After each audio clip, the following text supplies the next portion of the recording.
콜럼버스 이전의 아메리카 대륙, 흔히 신세계라고 부르잖아요. 그런데 과연 정말로 비어있는 새로운 세상이었을까요? 오늘은 우리가 잘 몰랐지만 사실은 세상을 바꾼 아메리카 원주민들의 놀라운 발명품들을 하나씩 파헤쳐 보려고 합니다. 발견되기를 기다리던 신세계. 이 표현 정말 많이 들어보셨죠? 근데요, 바로 그 익숙한 관점이 얼마나 많은 진실을 가리고 있었는지 지금부터 한번 들여다볼게요. 교과서에서는 자세히 배우지 못했지만 오늘날 우리 삶 깊숙한 곳까지 영향을 미치고 있는 놀라운 독창성의 유산, 그 이야기 속으로 같이 한번 떠나보시죠. 자, 그럼 첫 번째 주제부터 시작해 볼까요? 바로 자연을 지배한 기술입니다. 얼어붙은 북극의 바다부터 험준한 산맥까지 이들은 도대체 어떻게 지구상에서 가장 혹독하다고 할 수 있는 환경을 이겨내고 번성할 수 있었을까요? 그 비결은 정말 기발한 기술에 있었습니다. 가장 먼저 만나볼 건 바로 카약인데요. 이건 그냥 배가 아니었어요. 얼음이 둥둥 떠다니는 그 차가운 북극 바다를 정복하기 위해 탄생한 그야말로 공학의 정수라고 할 수 있었죠. 와, 이 디자인 한번 보세요. 정말 모든 부분에 다 이유가 있거든요. 주변에서 구할 수 있는 떠내려온 나무나 고래뼈로 가벼운 뼈대를 만들고 그 위에 물개 가죽을 팽팽하게 덮어서 완벽한 방수를 구현한 거예요. 덕분에 차가운 물에서도 사냥꾼의 체온을 지킬 수 있었고요. 양날로는 빠른 방향 전환과 기동성을 가능하게 했죠. 그러니까 생존을 위한 완벽한 설계 그 자체였던 셈입니다. 요즘이야 선글라스가 흔하지만 옛날에는 어땠을까요? 특히 사방이 온통 흰 눈으로 뒤덮인 북극에서는 눈부심이 정말 심각한 문제였을 텐데요. 여기 또 다른 북극의 혁신품이 그 눈부심 문제에 대한 아주 기발한 해결책을 보여줍니다.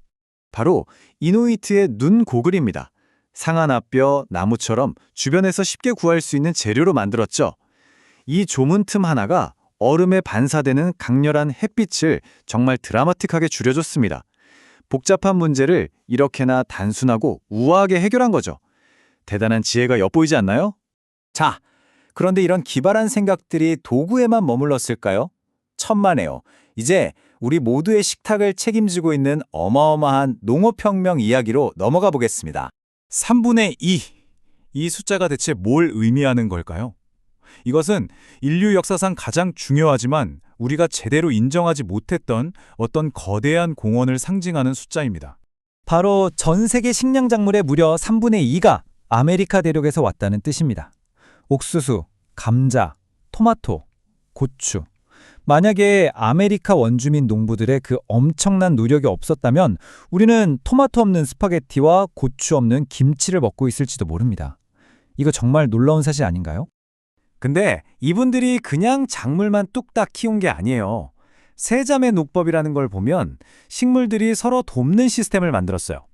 옥수수는 콩이 타고 올라갈 기둥이 되어주고 콩은 땅을 비옥하게 만들고 넓은 호박잎은 잡초를 막고 땅의 수분을 지켜주는 그야말로 완벽한 공생 시스템을 창조한 겁니다. 이건 뭐 저만의 생각이 아니고요. 전문가들도 똑같이 이야기합니다. 우리가 오늘날 먹고 있는 주요 식량 작물의 기반은 수천 년 전 바로 아메리카 원주민들이 닦아놓은 것이라고 말이죠. 이런 독창성은 여기서 그치지 않고 페루의 계단식 밭이나 아즈텍의 수상정원, 치남파 같은 거대한 농업 혁신으로까지 이어졌습니다. 이건 단순한 밭이 아니었어요. 식량 생산을 극대화하기 위해서 아예 지형 자체를 바꿔버린 거대한 공학 프로젝트였던 거죠. 자, 이제는 인류의 건강과 직결되는 또 다른 놀라운 지식의 영역으로 들어가 보겠습니다. 바로 의학 분야입니다. 아메리카 원주민들은 자연 그 자체를 하나의 거대한 약국처럼 활용했습니다. 수많은 식물들을 연구해서 효과적인 진통제와 치료제를 만들어냈죠. 이게 그냥 우연히 이거 좋네? 하는 수준이 아니었다는 거죠. 수세대에 걸쳐서 관찰하고 경험하고 그걸 체계적으로 쌓아올린 정교한 과학이었던 겁니다. 이 약초 지식이 얼마나 대단했는지 실감하시려면 당시 다른 세상, 그러니까 유럽의 상황을 한번 보면 확 와닿으실 거예요. 그 당시 유럽에서는요, 병이 왜 생긴다고 믿었냐면 좀 황당하게 들릴 수도 있는데 바로 사체액설이라는 것 때문이었어요. 우리 몸의 4가지 체액이 불균형해서 병이 생긴다고 본 거죠. 그래서 가장 흔한 치료법이 뭐였냐? 바로 사열, 그러니까 몸에서 피를 뽑는 거였습니다. 이게 얼마나 심각했냐면요. 믿기 힘드시겠지만 미국의 초대 대통령 조지 워싱턴도 인후염을 치료하겠다고 과도하게 피를 뽑다가 결국 사망에 이르렀습니다. 그가 이게 무슨 야매 시술이 아니라 당시의 주류 의학이었다는 겁니다. 자연과의 조화를 생각했던 아메리카의 의학과 정말 극명한 대조를 보이죠. 자, 그런데요. 이렇게 위대했던 지식의 유산이 상업주의와 딱 만나면서부터 이야기가 좀 복잡하게 꼬이기 시작합니다. 19세기 후반으로 가면요. 키카프, 인디언 사고와 같은 뭐랄까 만병통치약 같은 것들이 막 나타나기 시작해요. 원주민들은 신비한 치유 능력이 있다는 당시 대중들의 고정관념을 교묘하게 파고들면서 엄청난 인기를 끌었죠. 이 약을 팔기 위한 마케팅 핵심 전략이 뭐였냐면 바로 기가 막히게 꾸며낸 이야기였어요. 설립자가 자기가 키카푸족 추장한테 비밀 약으로 목숨을 구했다는 그런 신화를 만들어낸 거죠. 하지만 현실은 백인 사업가들이 돈 벌려고 만든 가짜 약이었습니다. 자, 그럼 그토록 신비롭다고 광고하던 약의 성분, 과연 뭐였을까요? 한번 보이시죠? 네, 놀랍게도 그냥 흔한 변비약 성분에다가 알코올을 섞은 거였어요. 광고하던 그 신비로운 효능과는 아무런 상관도 없었던 거죠. 바로 이 지점이 정말 중요합니다. 원주민의 지혜를 상업적으로 이용하는 과정에서 혁신의 진짜 출처는 슬그머니 지워지고 그 빈자리는 왜곡된 고정관념으로 채워져 버린 겁니다.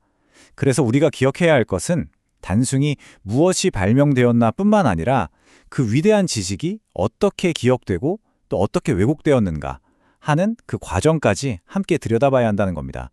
오늘 저희가 함께 살펴본 이야기들은요, 사실 거대한 빙산의 일각에 불과할지도 모릅니다. 어쩌면 우리가 아직 알지 못하는 세상을 바꾼 더 많은 혁신들이 역사 속에 숨겨져 있는 건 아닐까요? 우리가 기억하고 있는 역사, 그리고 아직 들려지지 않은 수많은 이야기들에 대해 다시 한번 생각하게 만드는 질문인 것 같습니다.